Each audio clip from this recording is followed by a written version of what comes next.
Dear students, dear viewers, Assalamu alaikum. Hope all of you will be fine and your time will be going good.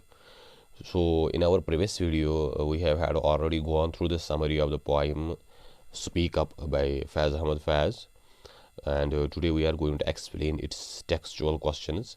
But first of all, we will look at its glossary. तो glossary में इसमें कुछ words दिए गए हैं जो poem में शायर ने एम्प्लॉय किए हैं. That are first is sealed. Sealed means locked और closed. That which is locked, which is closed, और विच इज़ फोल्डेड, वो चीज़ जो बंद है, जो क्लोज्ड है, जो लॉक्ड है, उसको हम सील्ड कहते हैं. Upright means straight, honest. Upright, we can call someone upright when he is straight, erect. लेकिन यहाँ पे ये ऑनेस्ट के सेंस में इस्तेमाल किया गया है. वो जो ईमानदार है, सच्चा है. तो इसका एक मीनिंग तो स्ट्रेट भी है, खड़ा, and the second is the honest और ट्रस्ट वर्दी, जो भरोसे के काबिल है या जो ईमानदार है, उसको भी अपराइट कहते हैं. Then there is smithy. Smithy is a word, a place where things are made out of metal.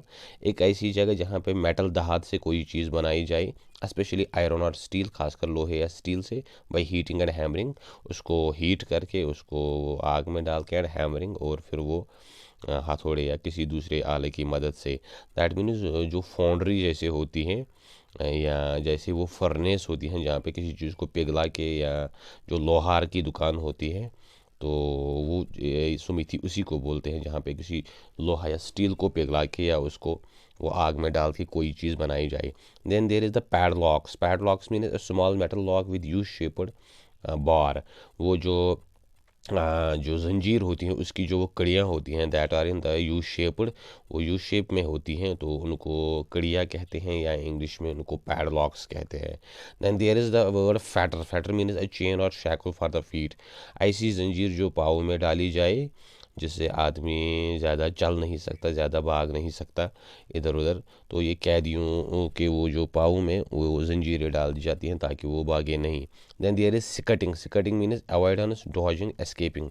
किसी चीज़ को अवॉइड करना, स्किप करना, या किसी चीज़ से भागना, या अपने आप को किसी चीज़ से बचाना. So these are some of the words that have been, some of the expressions that have been used in this very poem. इसके बाद जो क्वेश्चंस हैं वो हम देखेंगे. ठीक है, about the poem. The poet provokes the reader to speak up. ये जो पोएम है, इसमें जो पोइट है ये रीडर को प्रोवोक करता है, उसको उकसाता है या उसको जोश दिलाता है, to speak up, that he need to speak up, he need to express his ideas.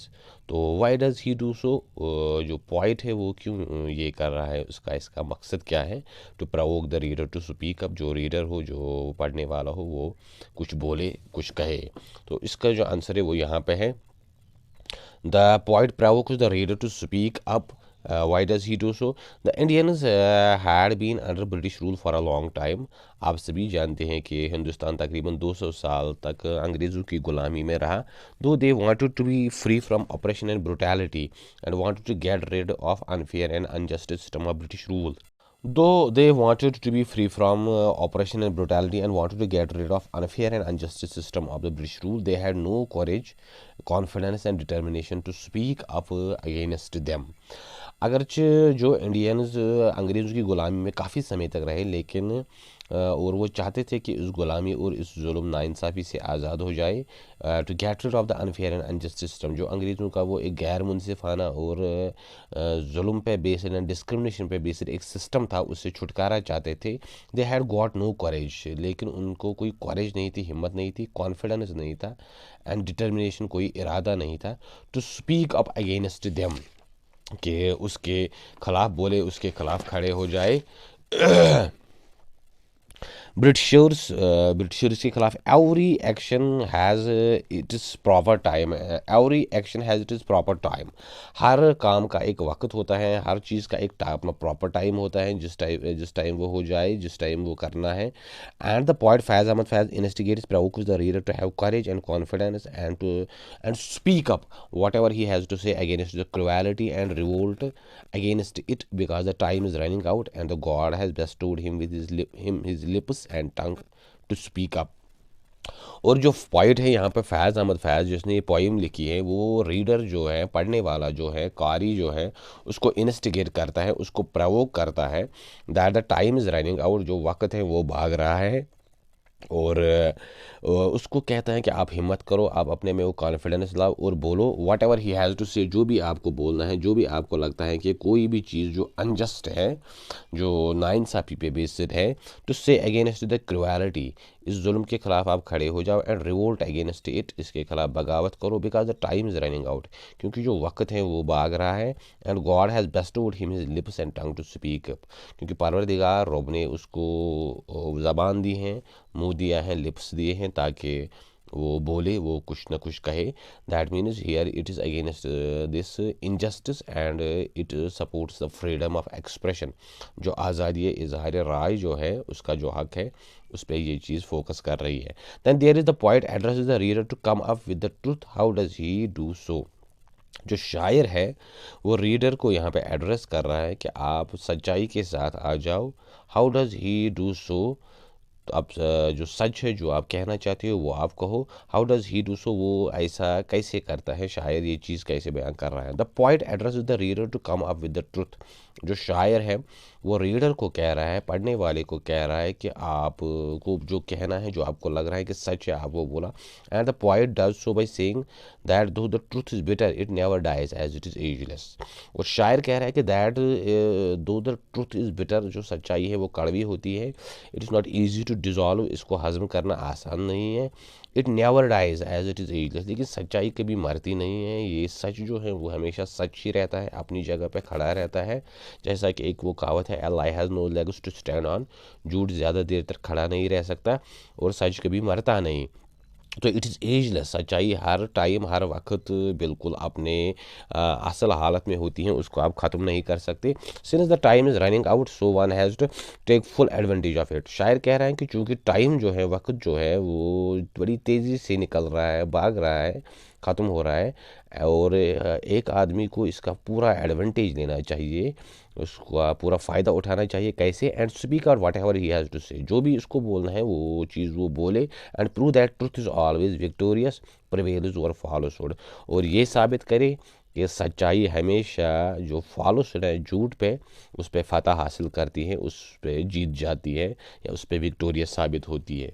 So by this the point address the reader to come up with the truth, ऐसे शायर है कि शायर कह रहा है कि आपको जो सच लग रहा है आप वो बोले, तो ये चीज़ इस पॉइंट में है। Then there is the question third, how will the chains how will the chains break, कैसे ये जो हथकड़ियाँ हैं, ये जो जंजीरें हैं, ये टूट जाएंगी। तो it has a symbolic meaning here, यहाँ पे इसका एक तो लफ्ज़ी मीनिंग भी है, of this chains, of this जो जंजीरें हैं यहाँ पे। It has a symbolic meaning कि कैसे इंसान इस जहनी ग़ुलामी से आज़ाद हो जाएगा। How will a main gate freedom from this mental slavery, जो ये मेंटल स्लेवरी होती है एक किस्म की, आप इससे कैसे आज़ादी हासिल कर सकते हो। How will you get freedom from this. The chains will break when we have courage to speak up whatever we have to say, ये जो कड़ियाँ हैं, ये जो जंजीरें हैं, ये तब टूट जाएंगी, ये पॉइंट कह रहा है, जब हम कुछ बोले, जब हम आवाज़ उठाए। When we gather our courage, जब हम अपनी हिम्मत जुटाए, to go against this injustice, इस जुल्म के खिलाफ खड़े होने की हिम्मत करे। The chains will break when we refuse to live in them, ये हथकड़ियाँ तभी टूटेंगी जब हम इस चीज़ के लिए तैयार हो जाए कि हम इस जुल्म, इस नाइंसाफ़ी में और ज़िंदगी नहीं गुजार सकते। We have to be against it, we have to stand firm against it, हमको अब इसके खिलाफ खड़ा होना है, इसके खिलाफ कोशिश करनी है। They will break when we come up with the truth, ये तभी टूट जाएंगे जब हम सच बोलेंगे। And raise voice against the oppression, और जो ये जुल्म है, नाइंसाफ़ी है, इसके खिलाफ बात करें। एंड ब्रुटैलिटी, और जो ये ब्रुटैलिटी है, एक वो नाइंसाफ़ी है। And revolt against the unfair and injustice system, और जो ये अनफेयर है, अनजस्ट है, डिस्क्रिमिनेटेड एक सिस्टम है, एक वो अपार्थिड टाइप सिस्टम है, of rule as the truth is evergreen as it never dies. जब हम इस अनजस्टिस सिस्टम के खिलाफ खड़े हो जाए, इसके खिलाफ सच बोले, इसके खिलाफ आवाज़ उठाए, क्योंकि जो ट्रुथ है, जो सच्चाई है, वो एवरग्रीन है, वो हमेशा ज़िंदा रहती है, सरसब्ज़ शादाब है, एंड इट नेवर डाइज, इसकी कभी मौत नहीं आती, ये कभी ख़त्म नहीं होती। And then there is the question fourth, that is why does the poet urge the reader to speak up now? शायर क्यों रीडर से ये कह रहे हैं कि आपको अगर बोलना है तो अभी बोलो? Why it focuses on the present time? ये जो नाउ का जो यहाँ सेंटेंस है, शायर इस पे क्यों सिट्रस दे रहा है, क्यों इधर फोकस कर रहा है कि आपको जो भी बोलना है तो बेहतर है कि आप वो अभी बोलो, आप वो इसी दम बोलो। The point urges the reader to speak up now as every action has its proper time. शायर रीडर से ये कह रहे हैं कि आप अभी बोलो, क्योंकि हर काम का एक मखसूस वक्त होता है, एक प्रॉपर टाइम होता है जिस टाइम वो काम करना चाहिए। He thinks that it is right time to speak up. वो चाह रहा है कि अभी वो वक्त है कि अब आप बोले, raise the voice against the cruel system of British rule, और अपनी आवाज़ जो है वो आप इस ब्रिटिश रूल, जो अंग्रेज़ों की यहाँ पे हुकूमत थी, इसके ख़िलाफ़ आप बोले, इसके ख़िलाफ़ आप खड़े हो जाए।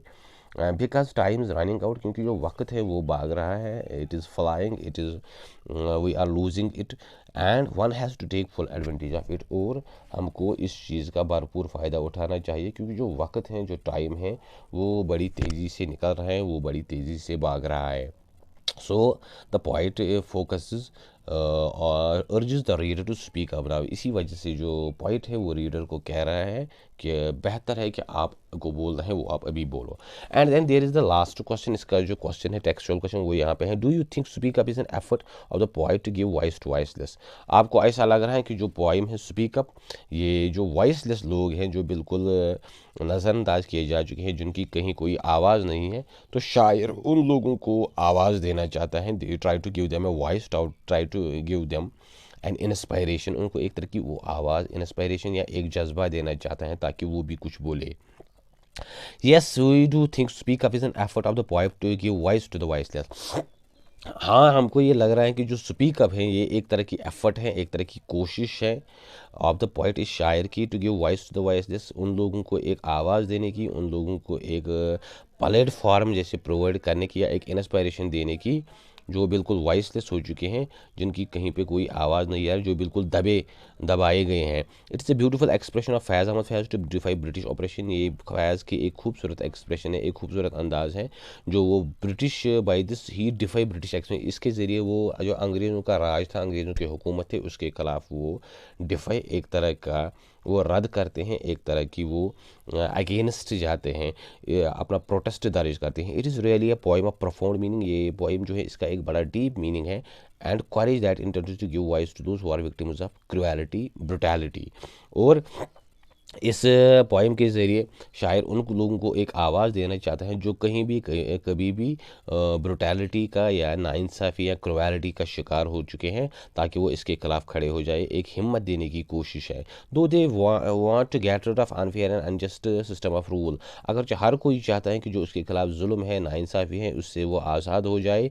They have no confidence and courage to speak up. लेकिन अगर उनके पास वो कॉन्फिडेंस नहीं है, वो करेज नहीं है कि वो इसके खिलाफ कुछ बोले, वट एवर दे थिंक, जो उनको लग रहा है कि ठीक है। The poet provokes instigates countryman to speak up bravely. जो शायर है वो यहाँ पे अपने कंट्रीमैन या जो भी कोई इस पोइम को पढ़े, उसको एक प्रोवोक करना चाहता है, एक जज्बा देना चाहता है, एक जोश दिलाना चाहता है, to speak against this injustice, इस नाइंसाफ़ी के ख़िलाफ़ आप कुछ बोलो। स्पीक अप ब्रेवली, बहादुरी से बोलो, क्लियरली, बड़ी साफ गोई से, फ्रीली, आज़ादी से, एंड फेयरलेसली, बेखूफ़ी से, and raise the voice against the Britishers as God has bestowed them their lips which are not locked। और यहाँ पे चूँकि ये ब्रिटिश राज के टाइम्स भी पोइम लिखी गई है, यहाँ पे शायर कह रहा है कि आप इस ब्रिटिश रूल के ख़िलाफ़ खड़े हो जाओ, क्योंकि अल्लाह ताला ने, गॉड ने आपको लिप्स दिए हैं, ज़बान दी है, ताकि आप कुछ बोलो। And they are not locked, अभी उस पर ताला नहीं पड़ा हुआ है, आपके पास अभी भी टाइम है कि आप कुछ बोलो।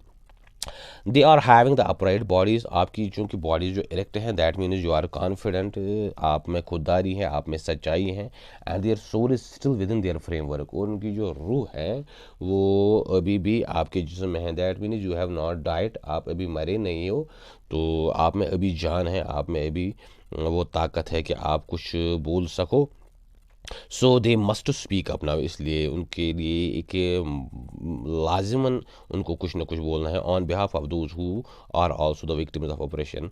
उनके साथ खड़ा होना है जो इस जुल्म का शिकार हो चुके हैं, and to go against those who do this oppression, और उनके खिलाफ आपको उनके साथ खड़ा होना है जो मजलूम है और जो जालिम है उनके खिलाफ आपको कुछ ना कुछ बोलना है, आवाज़ उठानी है। And brutality like them because time is running out and it waits for none, क्योंकि जो ये नाइंसाफ़ी और जुल्म है उसके खिलाफ आप खड़े हो जाओ, क्योंकि जो वक्त है, जो टाइम है, that is flying, that is running, वो बड़ी तेज़ी से भाग रहा है। And it waits for nine, time किसी का इंतज़ार नहीं करता, जैसे वो एक फ्रेज़ है time and tide wait for none. तो यहाँ पे भी शायर इस चीज़ का फोकस कर रहे हैं, क्योंकि वक्त फिर चला जाएगा और आप कुछ नहीं कर पाओगे। तो इससे पहले आप का जो अभी टाइम है, जो अभी मौका है, आप उसी दम कुछ ना कुछ बोलो और इस जुल्म जबर और नाइंसाफ़ी के खिलाफ खड़े हो जाओ। So these are the textual questions of the poem. तो पोइम की जो समरी है वो मैंने एक्सप्लेन की, और जो टेक्स्ट है पोइम है वो भी मैंने ऑलरेडी एक्सप्लेन की हुई है, वो आप देख सकते हैं। तो इंशाल्लाह कल हम उसकी जो लिटरेरी डिवाइसेस हैं अपकमिंग वीडियो में वो हम देखेंगे, और इसके बाद जो नेक्स्ट लेसन है वो भी हम देखेंगे। तो बाकी अब चैनल को शेयर करें, सब्सक्राइब करें, व्यू दे और बेल आइकन पे क्लिक करें। Wish you all the best and thank you.